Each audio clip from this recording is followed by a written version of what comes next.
Hi, I'm Psyker, and welcome to today's redstone tutorial. Today, I'm going to be showing you how to make this design for an automatic potion brewer. I've had this one sitting in my testing world for quite a while. Basically, how it works is you have all the ingredients input here, including whatever the main ingredient of the potion is that you want to use. You choose which ingredients you want to include, and you turn off standby mode. Once you've done that, the farm will output potions. This farm has gone through a lot of different designs throughout my history playing Minecraft. In fact, it is one of the first farms I've ever designed. It was loosely based on a design by Ethos Lab, which I converted to Bedrock Edition, and at this point, it bears no resemblance. The texture pack I'm using is called Bedrock Tweaks, and it has an option for you to have a display here showing you everything all the different potion ingredients do. I will have Bedrock Tweaks linked in the description if you'd like to check it out. Now, without further ado, let me show you how to build this thing. First thing you're going to want to do is make sure you have space for this farm. This farm is 6 blocks tall, 7 blocks deep, and 11 blocks wide.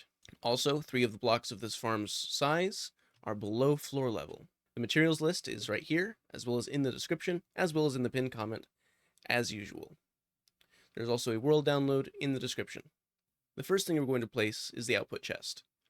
Once you've cleared out the farm's footprint, you're going to go to the back right corner and go over from the back right corner 1, 2, 3, and from there 1, 2, 3, 4, and then from up there 1, 2, 3, and then 4. And that is where the output chest is.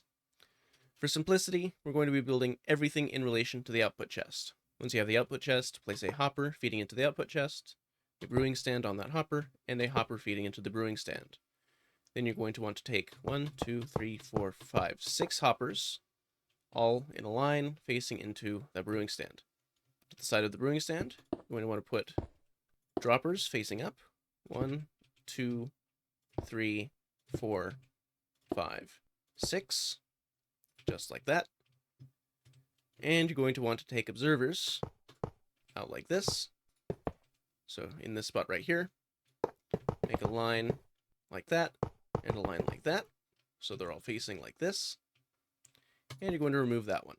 Next, up here, you're going to take some building blocks of your choice, run it along up there, and then have another path down here, just like that, with a glass here instead of the building block. You're going to put comparators on top of all these observers,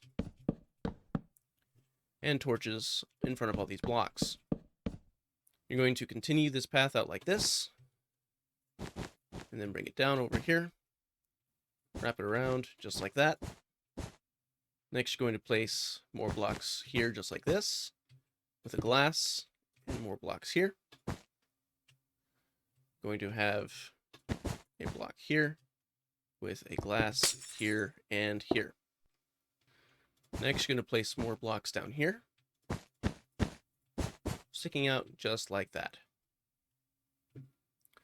Now, I'll go around a bit just to make sure that you can see everything.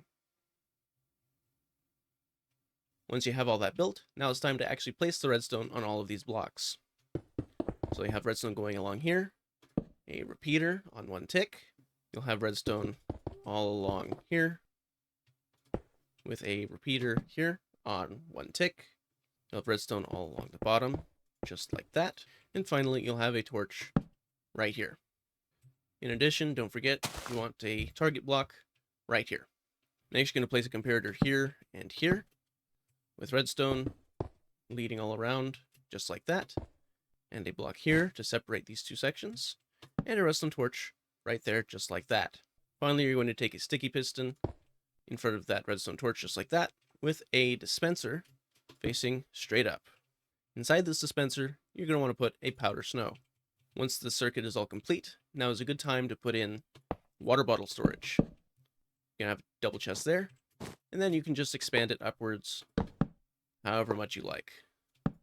The more chests you have up here full of water bottles, the longer the farm can run. Alright, let's start on the next part. You want to have a target block here, with solid blocks of your choice running along just like this, and just like that. You're going to have a comparator taking an output from this hopper with redstone, a repeater set to 4 ticks, some redstone dust, a redstone torch, and some redstone dust. Over here, you're going to have a comparator with a hopper behind it with 23 items inside. This hopper here will also have 22 items laid out just like that. Next, you're going to come down here and place a redstone torch just like this, with a piston facing down into some obsidian and another redstone torch. Next, we're going to come out front here and we're going to take some sticky pistons just like this, facing upwards right in front of the observers here. You're going to have 1, 2, 3, 4 right in the middle. You're going to take some solid blocks and run them all along the observers there. And we're going to have some solid blocks running along just like that. Next, you're going to get some pistons just like this. 1, 2, 3, 4, with an obsidian in front. You're going to put redstone torches on the pistons, repeaters facing out from the torches, and finally, you're going to put a redstone block here and a redstone block right here. Once you have that part and this part done, congratulations, those are the control circuits. This redstone is responsible for the core functions of this machine. Now it's time for decoration. You're going to take some solid blocks and just make a floor 2 wide all along the front here, just like that. You're going to have a lamp here and a lamp here, and you're going to have 6 lamps just like this. Next, you're going to take some solid blocks up and over just like this, and you're just going to make a nice wall just like that. Also, don't forget to put a lamp right here in front of the chest. At this point, we're going to take some stair blocks and put them out front just like this. And finally, we're going to take levers. We have 4 levers here, a lever here, and a lever right here. These 4 levers toggle the different ingredients.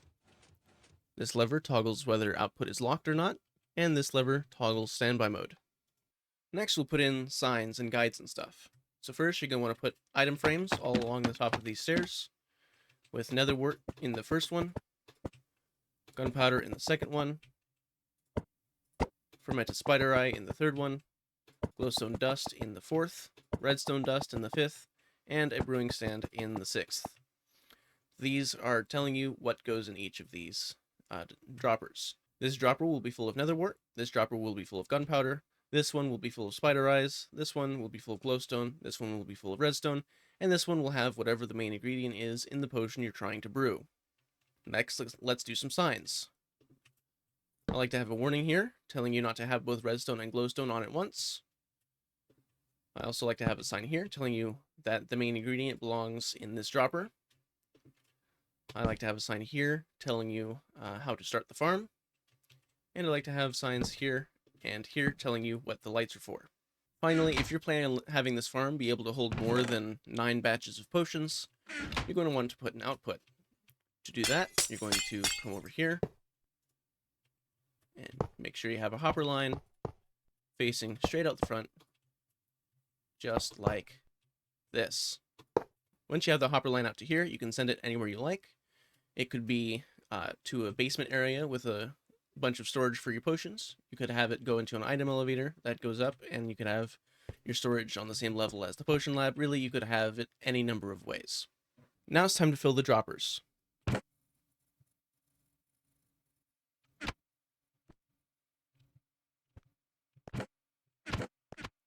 You don't actually have to fill these droppers up all the way, but if you have any droppers that are empty, the machine will stop running. If you want a dropper to be dry and the machine still run, you're going to have to go back here and break the redstone torch that lines up with the dropper that you want to run while it's empty. But, I mean, honestly, it's not that hard to just have a couple ingredients in every dropper, even if you don't use them. Finally, you're going to put the main ingredient for whatever potion you're going to make in this last dropper. You're going to put a whole bunch of blaze powder in the brewing stand and some nether wart. And you're going to fill up these chests with water.